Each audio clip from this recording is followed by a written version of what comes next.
we want to fix things and we all want to fix things together. And I've worked with families and elders and olders who are desperate to make things different for everybody that they know. I mean, there is so many Aboriginal people out there that I know that work 72-hour days. And you're always on. If you work in a community service role, you are always on.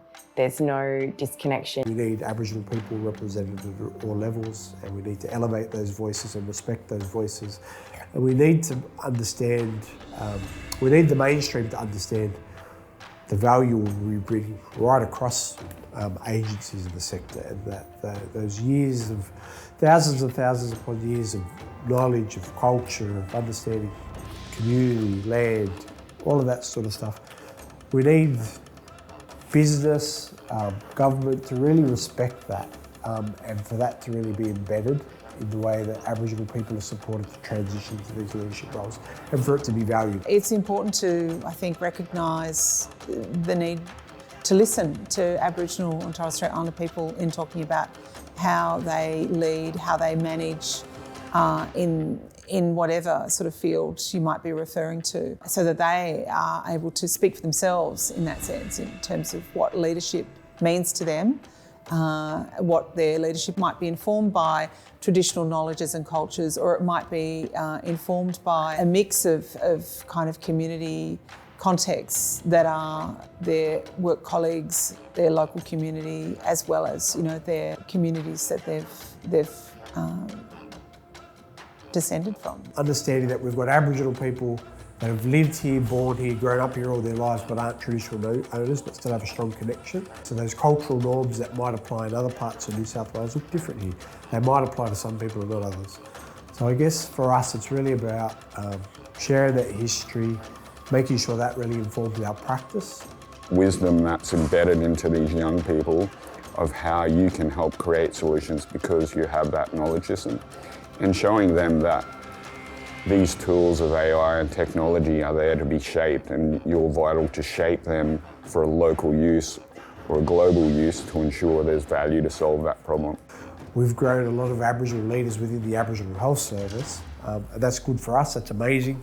We've built a whole management team, but really if we're going to make meaningful change within the organisation and within the system, is you need Aboriginal people in mainstream roles that bring their lived experience, bring their culture, and are happy to share that and are happy to embed that in the way that they support decision making and really lead this system into the next phase. We need something, you know, that is about female economic empowerment.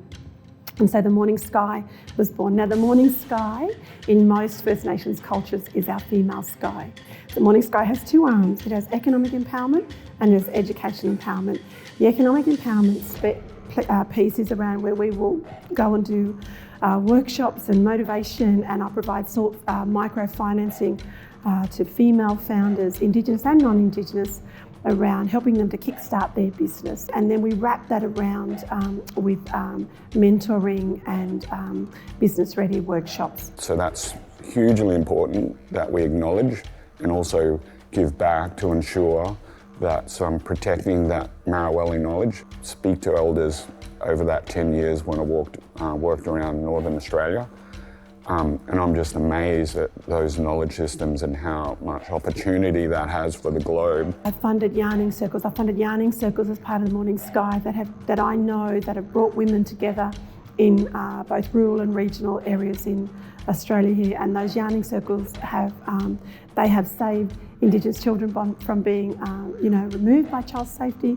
They have prevented, there is even a couple of stories, and I know one where suicides have been prevented because women were invited into that circle to sit. It becomes really disheartening because, unfortunately, sometimes we are part of the problem and therefore can't get to the solution because of that innate sense of disempowerment that has been forced onto us.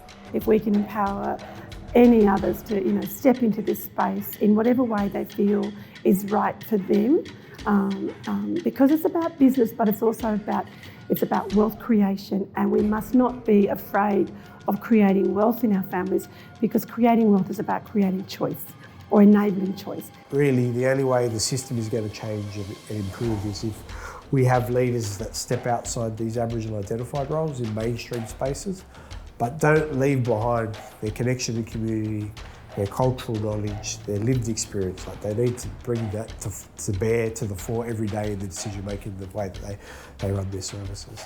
And that's where we're going to get change over time. There's a big responsibility on ensuring we deliver this in a way that's shown as a template. And we might not have the right template that we build, but as a pathway for people to build systems with the use of traditional knowledge to ensure the community or the owners of that traditional knowledge system own it and are rewarded, and they can adapt that to integrate or focus that they're a living knowledge system, and we can use current tools available, whether through technology, to adapt those to solve problems going forward.